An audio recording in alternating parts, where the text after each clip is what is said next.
Follow along in today's tutorial as I set up this little 2.5 gallon planted aquarium.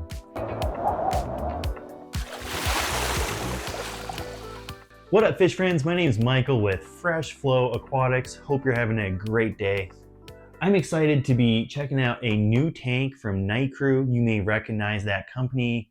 They've produced affordable lighting for planted tanks for many years. And this is the first aquarium on the market from Nicrew. So they actually reached out to me and sent this to me. It's a sponsored video. So thanks, Nicrew. Without further ado, let's unbox this thing and get it set up. Yeah, first thing out of the box, we got a nice little lid here. I'm guessing this is for the light and the filter. Pretty nifty. Oh, I wasn't expecting this to come with gravel and rocks, natural river rocks. That's pretty sweet. Some natural aquarium gravel. I like that. Some more gravel. All right, really good start. And then it does come with a filter and a little Nano clip-on LED. I'm guessing this is going to be adequate for plants since Nicrew always makes nice planted lights.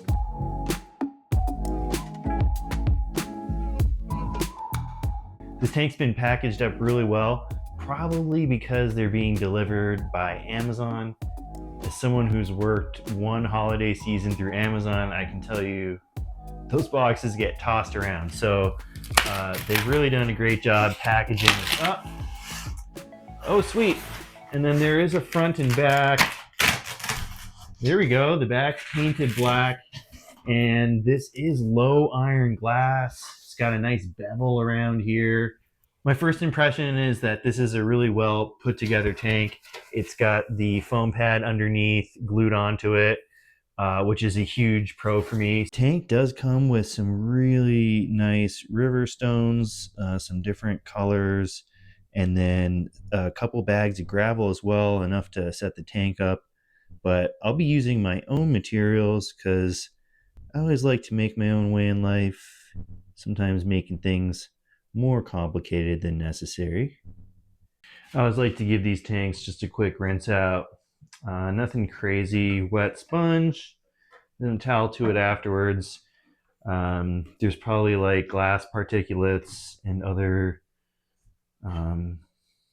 like sediments and things from factories or shipping warehouses that get stuck in these tanks. So good idea to just do that with any new tank that you got. If I'm being honest, this is the smallest tank that I've ever set up. I got kind of this idea in my head of a really cool layout, and I may be biting off more than I can chew, but we're gonna have a go anyways and see how this turns out. So the idea is that I'll have kind of like a high point on this side. All right. The idea is that I'll have a high point on this side. I'll need to be careful about how I lay this out.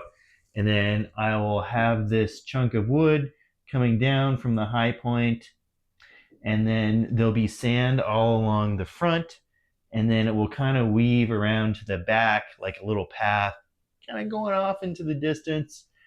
I'm not going to be using any soil in this tank. I'll have some gravel and sand, some fine rocks crushed up, and then I'll be using little bits of java fern and moss and stuff. I don't want this tank to get crazy. I think it's a pretty small light on this tank, and I'm not going to try and grow crazy big stems in a 2.5 gallon. Like, just keep things pretty easy to maintain once it's set up. I'm not that skilled that I can just place these rocks in here right off the bat and have a super slick looking layout. Usually what happens is there's some time where I try out a bunch of different rocks and sticks and spin them around, try different layouts, stuff like that, till I get exactly what I want. Really the only thing that I know is that I want to use this stick, and I do want to have that little stream that I talked about before, or the little path, I guess, better said.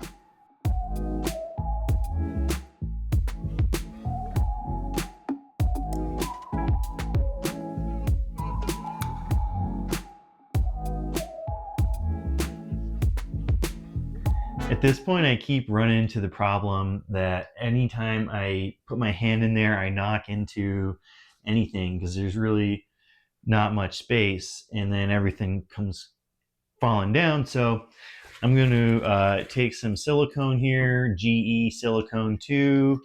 Doesn't say aquarium safe, but it is. And I'm going to silicone the wood to the rocks and then the rock to the glass. The only thing when you're siliconing is be very careful not to get the silicone that I'm using, the new stuff, on silicone that's already part of the tank. It shouldn't seal to the silicone, but when it comes time to like break the tank down and scrape off the old silicone, I risk damaging like the tank. Whereas if I just have this attached to little bits underneath the glass right there or back here, I can peel it off, no problem. There won't be any signs that there was silicone on this tank. Get a dab of this silicone.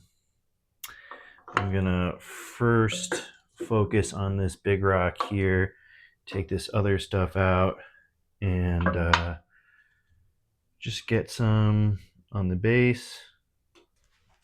I know a lot of people are gonna hate on me for doing this. Like, why would you put silicone on your brand new tank? But it's actually really easy to scrape off with a razor blade. This is what I'm talking about right here. When I glue this rock in place, I want to be super careful not to put any silicone right along these edges here. That's what I was talking about before. All right, so with that down, now I can get this in place. Cool. And then I'm going to go along the back and get a little bit down there too. This is just a stick with some silicone, by the way. It's nothing fancy. And the silicone will also come off of the rock. It's a little bit harder to peel off than on the glass, but it works. Actually, when you put a big dollop like this down, when I squish this rock on top, it's going to spread underneath. Just not a big deal as long as you're not too close to the edge. And then stuff like this that you see on the side, that's not a big deal because I'm going to have sand down on the bottom anyways. Now time for the stick. Nice. And then one thing, it's always good to check, like you want to leave at least a finger's distance in between the glass to be able to scrape algae, you know. Silicone is very strong. The downside is that I gotta wait a few hours for it to start to dry and cure before I can really work in here. It'll be 48-ish hours before it's actually fully cured and ready for water. But oh, I got a little spot there. What I'm going to do is just leave this for a few hours and then come back later this evening if I have energy, or tomorrow, and I'll work on a lot of the other detail stuff.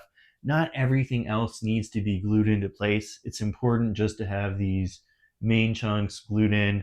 That way I can start working around them and use them as like a support to lean things against, and not have to worry about everything collapsing. It's the following day. I did lose ambition last night. So here we are. Everything is dried. It's not fully cured, but it's a really strong seal. You can see here this lifts up a little bit because I didn't glue the base down, but everything is really securely in place. You know, I could even use this rock to pick up the aquarium. That's how strong silicone is. So now what I'm going to do is be adding some more details. I got a bunch of little roots and some finer bits of dragonstone. I want this to have lots of little roots, nooks and crannies. And then I'm going to add a piece of stone here so that I can raise the substrate in the back a little bit. That way it looks like, you know, the sand is kind of going off into the distance. pretty straightforward, the same process, using a bit of silicone to keep things secure in place.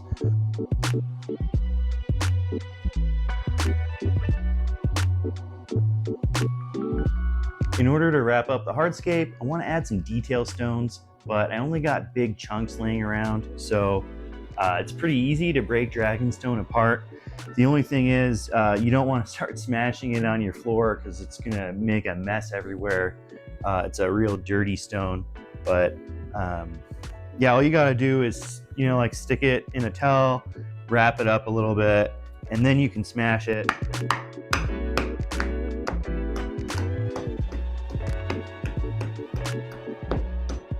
Okay, pretty quick and easy. Oh, there we go. Lots of cool chunks. There's some cool texture inside here. Just from a couple whacks, this towel's all messed up. Just to give you an idea of how much clay and soot. Look at all this stuff just coming off. So really give it a rinse off if you're using dragonstone. Now that the silicone is cured up, it's time to add the final details in here. And just to give you an idea of how strong silicone is, I can take this whole thing and lift it upside down. Ooh, shake all that debris out. There we go. And nothing in there is budged. That's why I really love using silicone. Anyways, this hardscape looks really cool, but I want to add a couple extra things in here before I add the plants. First thing is, like I mentioned before, I want to have the sand kind of step back into the background. I'm not going to make a path like I talked about originally. Instead, it's just going to be like a little creek kind of rolling through here, and there's going to be a couple little terraces with higher levels of sand. And so in order to make sure the sand doesn't fall through this back area into the front, I got to seal up all of these little gaps and cracks in between the stone that I've siliconed in. These kinds of materials are really great for doing that. Filter floss, unfortunately, it's the blue stuff. White is a little easier to hide.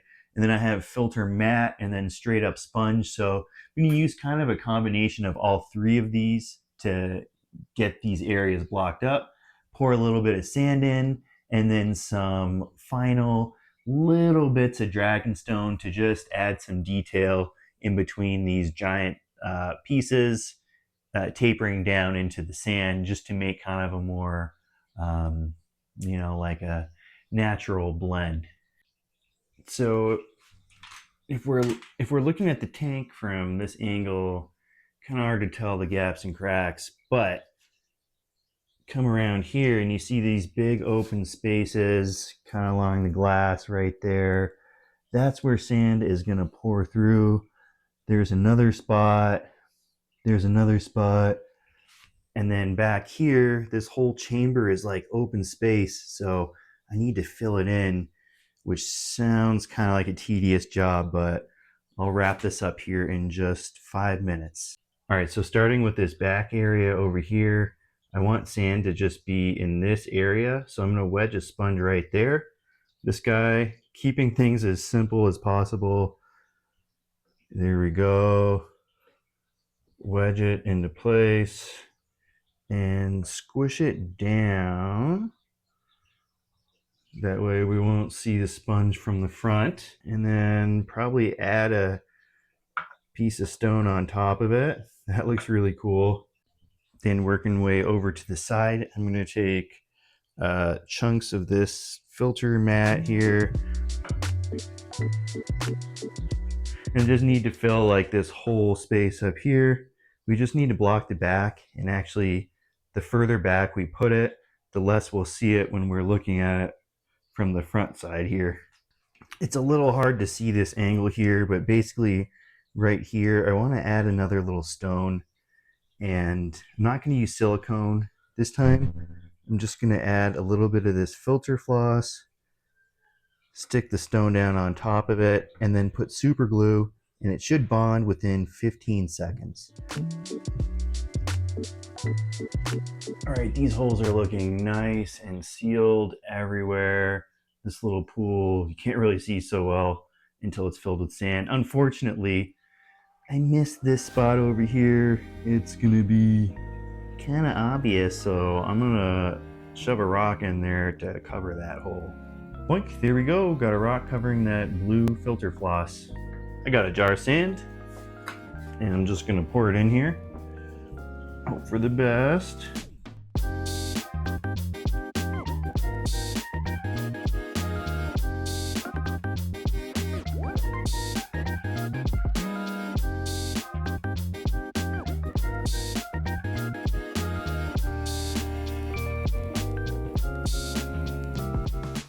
The plan for planting is to use some miniature Java fern and Phoenix moss, Physidens fontanus. I'm gonna keep it really simple. There's no soil in here, so I'm just gonna be gluing some of this stuff right on top of the wood, wedging it in between cracks.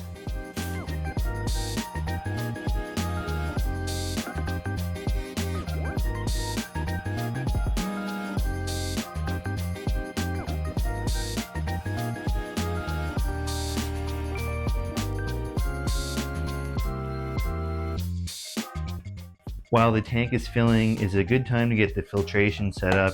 It comes with a little hang-on back filter. This is a pretty nifty little kit. Basically everything you need.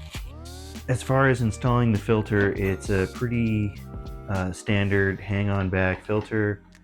Slip it in there, slide the filter cartridge in, and then pretty neat that this filter comes with a built-in sponge for the intake. You know, it's a small filter, so they're assuming people will be keeping small things in here. The light's also really easy to install. It's got you know, a little screw clamp here, pop it on the back, and this is really flexible. You can move it over anywhere, really. And then kind of the last feature that this tank has is the lid. It's got cutouts designed specifically for the filter and the light. All right, now for the juicy bit, the review. What do I think of this tank? First impressions are that this tank is a really neat little aquarium. It's going for 99 bucks online and it ships to your door, which is pretty sweet. It's a really solid build. The silicone work is nice. I am a fan of black silicone and the all clear or the ultra clear glass. The light is pretty slick. It doesn't have an adjustable setting to it, but what you can do is raise and lower the light and kind of stick it on different parts of the tank, which might be beneficial if you have like stem plants in one corner or something. So pretty cool little light. It is 8,000 Kelvin. I think that'll be good to grow plants. Normally it's like 7,000, 6,500, but yeah, time will tell how that does. Let me know what you think, as long as you're not too harsh on it. All right, well, thanks for watching. I'll leave a link for the product in the description below. Thanks a lot for watching. Until next time, see ya.